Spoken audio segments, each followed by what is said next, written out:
और इसी के साथ दिल्ली में एमसीडी चुनावों के लिए वोटिंग का समय समाप्त हो गया है। जो पोलिंग स्टेशन हैं उनके दरवाजे बंद कर दिए गए हैं। इसका मतलब ये होता है कि अब कोई शख्स जो है बाहर से अंदर नहीं आ सकता। लेकिन जो लोग, देखिए जिस तरह से मैं यहाँ खड़ा हुआ हूँ, पूर्वी दिल्ली के झील, कृष्णनगर के झील इलाके में मैं हूँ।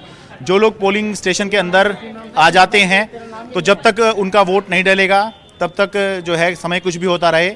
जो अंदर आ जाएंगे वो तो वोट डालकर जा ही सकते हैं। लेकिन कोई नया शख्स जो है 5:30 बजे का जो समय है जो तय हुआ है, 5:30 बजे गेट बंद हो जाते हैं, तो कोई नया शख्स जो है वो अब पोलिंग स्टेशन के अंदर नहीं आ सकता।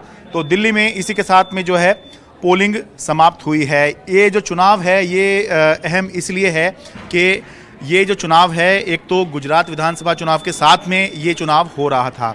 नंबर 2, इसके अंदर एक बार फिर से जो दिल्ली में एमसीडी है वो यूनिफाइड कर दी गई है। 2012 में एक एमसीडी के 3 हिस्से करके चुनाव कराए गए, लेकिन 2022 में 3 एमसीडी को फिर से एक करके चुनाव कराया गया। ये वो चुनाव था जो 2 अप्रैल 2022 में हो जाना चाहिए था, लेकिन क्योंकि एमसीडी को यूनिफाइड किया गया तो यूनिफाइड करने के नाम पर जो है लगभग 6-7 महीने का समय खींचा गया। और अब जो है ये जो चुनाव है दिसंबर के महीने में ये संपन्न हुए हैं। मुख्य मुकाबला इन चुनावों में आम आदमी पार्टी और बीजेपी के बीच में रहा है।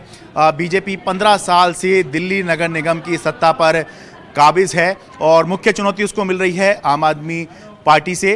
और जो चुनाव प्रचार रहा या जो कैंपेन रहा, बीजेपी का बहुत आक्रामक रहा। आम आदमी पार्टी को घेरने की पूरी कोशिश की, खासतौर से इस आम आदमी पार्टी को घेरने के लिए इसलिए भी काफ़ी हद तक जो है बीजेपी घेर पाई क्योंकि आम आदमी पार्टी के संसाधन और अरविंद केजरीवाल काफ़ी समय जो है गुजरात में दे रहे थे।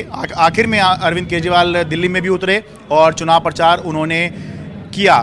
तो ये तो अहम है ही, लेकिन जो मुकाबला है जैसे कि मैंने कहा कि आम आदमी पार्टी और बीजेपी के बीच में है और 15 साल से बीजेपी यहाँ पर सत्ता में काबिज है। आम आदमी पार्टी ने मुद्दा उठाया कूड़े का, साफ सफाई का, और ये दावा किया कि अगर आम आदमी पार्टी एमसीडी में सत्ता में आएगी तो दिल्ली सरकार और नगर निगम में बेहतर तालमेल होगा और दिल्ली को साफ सुथरा बनाया जाएगा, जो कि दिल्ली अभी नहीं है। ये दावा किया आम आदमी पार्टी ने। तो आम आदमी पार्टी जो है जो मुख्य चुनौती दे रही है बीजेपी को उसके गढ़ में, यानी कि एमसीडी जो है 15 साल से बीजेपी अगर शासन कर रही है तो इसको उसका गढ़ माना जाए।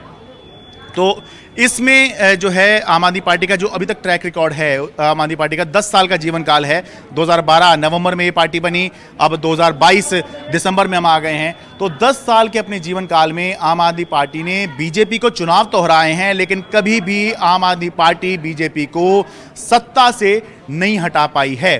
तो क्या ये वो चुनाव हो सकते हैं जिसमें पहली बार आम आदमी पार्टी बीजेपी को सत्ता से हटा सकती है, या फिर बीजेपी जो अपना किला 15 साल से बनाए हुए है, क्या इस बार वो उसको एक बार फिर से बचाने में कामयाब हो पाएगी? इसका जवाब मिलेगा 7 दिसंबर को। दिल्ली से अपने कैमरा सहयोगी पवन कुमार के साथ मैं शरद शर्मा, एनडीटीवी इंडिया।